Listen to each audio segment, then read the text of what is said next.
क्या कह रहा है दृष्टि, ये तुम्हारा हस्बैंड है? Come on, Rajat, like seriously, look at him. जिस इंसान के पास खड़े रहने में मुझे शर्म आए, तुम्हें सच में लगता है कि वो मेरा पति होगा? अरे कपड़े तेरे गंदे हो रहे हैं, चप्पल में तेरे छेद हो रहा है, तो क्या कह रहे तू? तेरी फ्लाइट है आधे घंटे बाद, तुम्हें भी यूएस के लिए? अबे कभी सपने में भी देखा है तूने हवाई जहाज? चल क्यों बात। मैं भी देखता हूँ तो जैसा भिखारी मेरी एयरलाइंस में कैसा चढ़ता है। एक एयरलाइन का मालिक बनके खुद को बहुत बड़ा आदमी समझने लगा ना। 10 मिनट, अगले 10 मिनट में तुझे बर्बाद कर दूंगा। मेरी बात ध्यान से सुनिएगा। सबसे पहली बात, राजाका ग्रुप से नारंग इंडस्ट्रीज को फौरन 500 करोड़ ट्रांसफर कीजिए। कपूर इंडस्ट्री से सारे शेयर खरीद लीजिए जल्दी। शिवम, तुम हो कौन?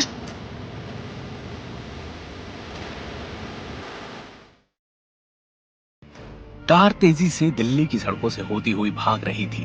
ट्रैफिक और रूल्स जैसे इस कार और इसमें बैठे लोगों के लिए बने ही नहीं थे। शिवम हैरत में उस आदमी को देखता रहा, कई दफा पूछने पर भी कि ये सब क्या हो रहा है और क्या उसे किडनैप कर लिया गया है। उस आदमी की तरफ से कोई जवाब नहीं आया और शिवम ने भी अपनी कोशिशें बंद कर दी। अब वो सिर्फ इस सफर के खत्म होने का इंतजार कर रहा है और इस डर से जूझ रहा है कि क्या उसे वाकई में सर के पास ले जाया जा रहा है। क्या आज वो होगा जिससे वो पिछले 10 सालों से भागता आ रहा है? खैर, शिवम अपनी सोच को टटोल ही रहा था कि अचानक तेजी से कार के ब्रेक्स लगे और शिवम आगे की तरफ खिसक गया। खुद को संभालते हुए उसने देखा कि कार एक सुनसान सड़क पर आकर रुक गई और फौरन एक आदमी आगे से उतरकर शिवम की साइड आया और कार का दरवाजा खोल दिया। चौंकते हुए उसने उस आदमी की तरफ देखा और हजारों सवालों में से वो एक सवाल पूछने का मन बनाने लगा कि इतने में वो आदमी बोल पड़ा। पहले ही कह चुका हूं मैं आपसे, आपको किडनैप या आपके साथ कुछ भी गलत करने की मैं सोच भी नहीं सकता। सर को ये कभी पसंद नहीं आएगा। इस वक्त आपको कोई टैक्सी नहीं मिलती और फिर उन नारंग के यहां की शादी ही क्यों ना हो। आप टैक्सी से उतरते हुए अच्छे नहीं लगेंगे। बड़ी गाड़ी से उतरकर वहां एंट्री मारना आपको सूट करता है। आखिर आप शाह खानदान की आखिरी उम्मीद है। डोंट वरी, होटल यहां से थोड़ी ही दूर है, कोई आपको हमारे साथ नहीं देखेगा। ये कहते हुए उसने एक महंगा सा सूट शिवम की तरफ किया और अपनी बात पूरी की। ये पहन के चाहिए, जो आपने पहना है वो आपके लायक नहीं। शिवम ने उस सूट की तरफ देखा और फिर उसकी तरफ और धीरे से गाड़ी से उतरते हुए कहा, ये सब नहीं चाहिए। अगर करना ही है मेरे लिए कुछ, तो आज के बाद फिर कभी मुझसे मिलिएगा नहीं और ना ही मुझे परेशान करें, वही काफी होगा। उस आदमी ने कोई जवाब नहीं दिया, लेकिन एक आखिरी बार अपनी बात जरूर रखी शिवम के सामने। एक बार सर के इनविटेशन के बारे में गौर से सोचकर देखिएगा। मैं इसे आपका आखिरी जवाब नहीं मान रहा हूं। शिवम ने बिना कुछ कहे दरवाजा बंद कर दिया और पलटकर खड़ा हो गया। कार तेजी से वहां से निकल गई और तब उसने अपनी जेब से निकालकर सिगरेट जलाई और सड़क की दूसरी तरफ मुड़कर चलने लगा। चलते हुए अतीत के गहरे राज उसकी आंखों के सामने नाचने लगे। सिगरेट के हर कश के साथ वो दर्द और वो जहन से कभी ना मिटने वाली भयानक सच्चाई उसके अंदर घूम घूम कर धुएं के साथ बाहर निकल रही थी। एक कुटिल मुस्कान के साथ उसके मुंह से फिर निकल पड़ा, शाह खानदान। और वो सोच के समंदर में डुबकियां मारते हुए खो सा गया। पूरी दुनिया में शाह खानदान का रुतबा गौर करने वाला है। नाम, शान, शौकत और दौलत की कोई कमी नहीं है उस परिवार में, जिसके मुखिया थे शिवम वर्धन शाह।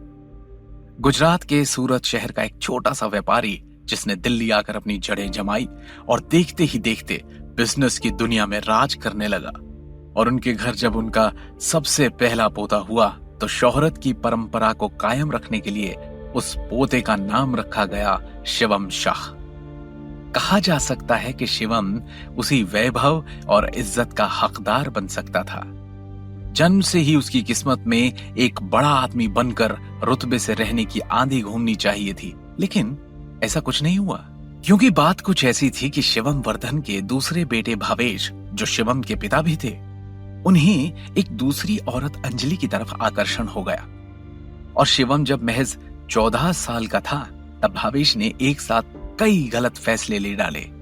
अपने बड़े भाई भौतिक और छोटे भाई भूषण से वो शिवम वर्धन की सत्ता की राजगद्दी के लिए तो लड़ ही रहे थे, लेकिन उसके साथ साथ उन्होंने शिवम की मां मृणाल को तलाक भी दे दिया और शादी करके अंजलि को घर ले आए।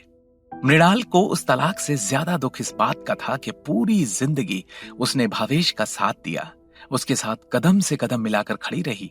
यही नहीं, जब बीच में बिजनेस को गहरा धक्का लगा था, तब उस गरीबी और परेशानी के दिनों में भी उसने भावेश का हाथ और साथ कभी नहीं छोड़ा था।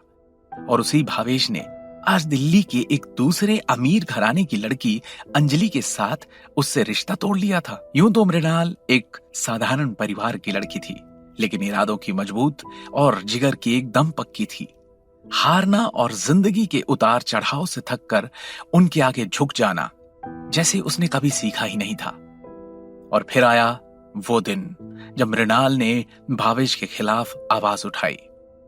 भावेश एक दूसरी औरत के बस में अपने आवेश तक को खो चुका था। उस दिन उसने अपनी सारी हदें पार कर दी जब उसने मृणाल पर हाथ उठाया।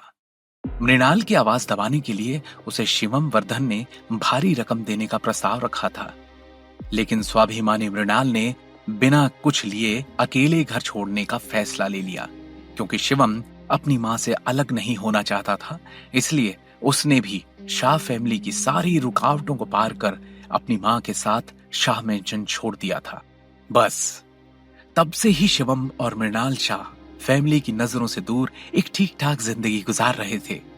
और क्योंकि शिवम अपनी मां के पद चिन्हों पर चल रहा था, उसने अपना सरनेम भी शाह से बदलकर अपनी मां का सरनेम गांधी अपने नाम के साथ जोड़ लिया। उस दिन और उस वाकये को बीते पूरे 10 साल हो चुके हैं। 3 साल पहले कैंसर की वजह से मृणाल ने भी दम तोड़ दिया। शिवम ने तो जैसे मान लिया था कि उसे उस दर्दनाक याद का सामना फिर कभी नहीं करना पड़ेगा, लेकिन उसने सोचा नहीं था कि शाह फैमिली उसे इतनी जल्दी खोज निकालेगी। पर क्यों? आखिर क्यों? ऐसा क्या चल रहा है उस परिवार में? इतना बड़ा शक्तिशाली और राजनीतिक कनेक्शंस वाले परिवार को आखिर इतने साल बाद अब शिवम की क्या जरूरत पड़ गई? क्यों सर, मतलब भावेश शाह अब शिवम को वापस शाह फैमिली का हिस्सा बनाकर शाह मेंशन में लाना चाहते हैं? ये सवाल उसके अंदर तूफान मचा ही रहे थे कि उसने देखा उसकी सिगरेट खत्म हो चुकी है। आखिरी कश खींचकर उसने सिगरेट फेंकी, जूते से कुचली और उसके साथ ही शाह फैमिली से संबंधित कोई भी ख्याल अपने पांव के नीचे मसल दिया और सड़क के दाहिने मोड़ से घूमकर चाणक्यपुरी के आईटीसी मौर्य होटल की तरफ तेजी से कदम बढ़ाने लगा। आईटीसी मौर्य में आज नारंग परिवार के सबसे बड़े बेटे की इकलौती बेटी तान्या नारंग की शादी है। माहौल बड़ा है और ये मौका भी, क्योंकि तान्या की शादी होने जा रही है शहर के एक और मशहूर और प्रभावशाली परिवार सिंघानिया के छोटे बेटे दर्श सिंघानिया से। शहर में बहुत कम मौके ऐसे होते हैं जब इतना बड़ा और विशाल गठबंधन देखने को मिलता है। अब क्योंकि ये दिन और ये शादी इतनी अहम है, तो शहर के सब बड़े बड़े प्रभावशाली लोगों को यहाँ बुलाया गया है। बड़े बड़े इंडस्ट्रियलिस्ट, बिजनेसमैन, नेता, अभिनेता, बहुत से खास लोग आज यहाँ पहुंचने वाले हैं और उन्हीं के बीच होने वाले हैं नारंगी फैमिली के लोग भी, जिनके साथ शिवम का एक गहरा रिश्ता जुड़ चुका है। वरना आज के वक्त में शिवम का जो स्टेटस है, उसके साथ वो आईटीसी मौर्य जैसे भव्य होटल में कदम रखने की सपने में सोच भी नहीं सकता था। लेकिन क्या ऐसा रिश्ता था शिवम का नारंग परिवार के साथ? कौन है ये नारंग जिनके साथ शिवम के होने पर शाह फैमिली को दिक्कत है? क्यों है शिवम इन लोगों के साथ? इन सब गुत्थियों और पहेलियों का जवाब बनकर खड़ी है दृष्टि होटल के बाहर। ख्यालों में खोए शिवम को पता ही नहीं चला कि कब उसे चलते हुए 15 मिनट हो गए और कब वो उस भव्य और विशाल होटल के सुनहरे दरवाजे के सामने आ पहुंचा, जहां एक सुंदर सी संगमरमर की तरह फुर्सत से तराशी हुई छरहरा बदन लिए और हल्के नीले रंग का स्टाइलिश सा गाउन पहने एक 22 वर्षीय लड़की खड़ी उसकी तरफ निरुत्सुक नजरों से देख रही है। शिवम उस तक चलकर गया और एक साधारण स्वर में उसने कहा, अच्छी लग रही हो। दृष्टि ने एक पल के लिए उसकी तरफ देखा और फिर नजरें घुमा ली। वो इधर उधर देखने लगे कि और कौन कौन आ रहा है शादी में, और शिवम दृष्टि की बेचैनी को देख और समझने लगा। दृष्टि को देखकर उसे वो दिन याद आ गया जिस दिन उन दोनों की शादी हुई थी। ये खूबसूरत लड़की है शिवम गांधी की पत्नी दृष्टि नारंग। उस दिन भी दृष्टि उतनी ही खिल रही थी जितनी कि आज, बस कारण अलग है। करीब 2 साल पहले शिवम की शादी दृष्टि से हुई थी और वो नारंग फैमिली का हिस्सा बना, और इस शादी का पूरा दारोमदार था नारंग ग्रुप ऑफ ज्वेलर्स की नींव रखने वाले और दृष्टि के दादाजी भवानी नारंग के ऊपर, जिनके कहने पर ही ये शादी करवाई गई थी। एक घटना की तरह याद रखी जाने वाली ये शादी जब हुई थी, तब दिल्ली के सारे बड़े बड़े लोगों और पावरफुल परिवारों में खलबली मच गई थी। यह किस्सा एक बड़ी चर्चा का विषय बन चुका था और सब मिलकर भवानी नारंग की खिल्ली उड़ा रहे थे कि वो सठिया चुके हैं। इसीलिए तो ऐसे बिना सोचे समझे अपनी पोती की शादी एक अनाथ से करवा रहे हैं, जिसके पास ना तो पैसा है और ना ही पावर। सोचने वाली बात है कि एक वक्त पर दृष्टि की खूबसूरती के किस्से पूरी दिल्ली में मशहूर थे। उसके दादा के पैसों के लालच में तो कोई भी कर लेता उससे शादी, लेकिन सिर्फ उसकी सुंदरता के ही कई दीवाने थे। दिल्ली के बड़े अमीर और नामी गिरामी घरानों से उसके लिए शादी के रिश्ते आ रहे थे, जो आपस में इस होड़ में थे कि कौन बनेगा ऐसी बला की सुंदर लड़की का अधिकर्ता। लेकिन उसकी शादी उसके दादा की मर्जी पर करवा दी गई, एक मामूली और साधारण से लड़के शिवम से। बाकी सबकी छोड़ भी दें तो खुद दृष्टि भी इस गठबंधन से खुश नहीं थी।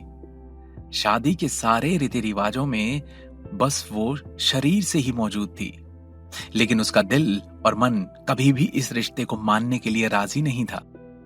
और शायद यही कारण है कि शादी के बाद भी शिवम और दृष्टि में कभी भी पति पत्नी का रिश्ता या संबंध स्थापित नहीं हो पाया। 2 साल बीत चुके हैं, लेकिन ना तो दृष्टि ना ही उसके परिवार वाले कभी ये समझ पाए कि आखिर भवानी नारंग ने यह रिश्ता जोड़ा तो जोड़ा क्यों, जानते भी कैसे? क्योंकि ये राज तो सिर्फ और सिर्फ 2 ही लोगों को पता था, एक भवानी नारंग और दूसरा शिवम। बस ये 2 ही राजदार थे इसके।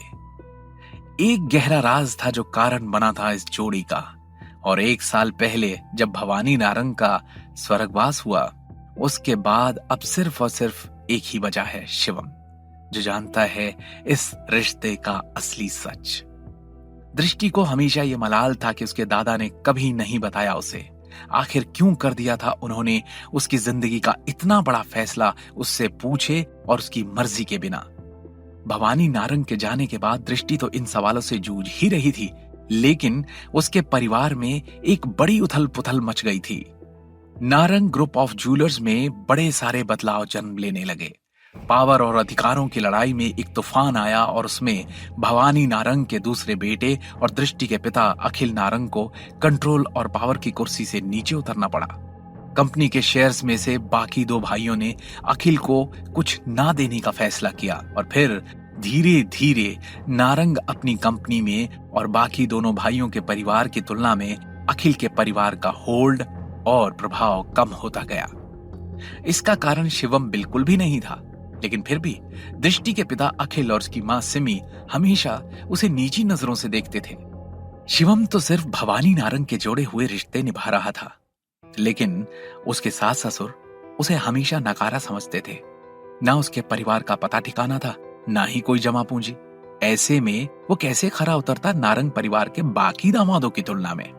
वो इज्जत, वो रुतबा जिसकी उम्मीद शिवम ने कभी की ही नहीं थी, लेकिन जो उसे यहां मिलनी चाहिए थी, वो उसके हिस्से में नारंग फैमिली में कभी नहीं आई। सिर्फ दृष्टि ही नहीं, बाकी परिवार के लोगों ने भी कभी उसे दामाद होने का दर्जा नहीं दिया और बस उसे नीच समझा था। खैर, यहाँ होटल के बाहर खड़े शिवम समझने की कोशिश कर ही रहा था कि दृष्टि की बेचैनी का कारण क्या है कि इतने में दृष्टि उसकी तरफ मुड़ी और तपाक से बोल पड़ी, शिवम प्लीज अंदर रिसेप्शन के बाद डिनर के वक्त ज्यादा बात मत करना। शिवम बिना कोई जवाब दिए आगे बढ़ने लगा जब दृष्टि ने उसे आवाज दी, शिवम। शिवम रुका और दृष्टि उसके पास चलती हुई आई और बड़े गंभीर स्वर में कहा, अंदर साथ जाएंगे, लेकिन याद रखना आज का दिन बहुत खास है हमारे लिए। हमारा पूरा फ्यूचर सिर्फ आज पर टिका है। अंदर मैं कुछ ऐसा करने वाली हूं जिसके बारे में किसी ने कभी सोचा भी नहीं होगा। शिवम ने हाँ में सिर हिलाते हुए धीरे से कहा, जानता हूं। और वो दोनों अंदर की तरफ बढ़ने लगे। शिवम जानता था कि दृष्टि आज क्या करने वाली है और क्यों। क्या चल रहा है दृष्टि के अंदर, क्या करने वाली है वो आज, क्या राज है जिसके कारण शिवम और दृष्टि की शादी करवाई गई थी। शिवम द हिडन वॉरियर के सारे एपिसोड्स को सुनने के लिए डिस्क्रिप्शन में दी लिंक से डाउनलोड करें पॉकेट FM ऐप।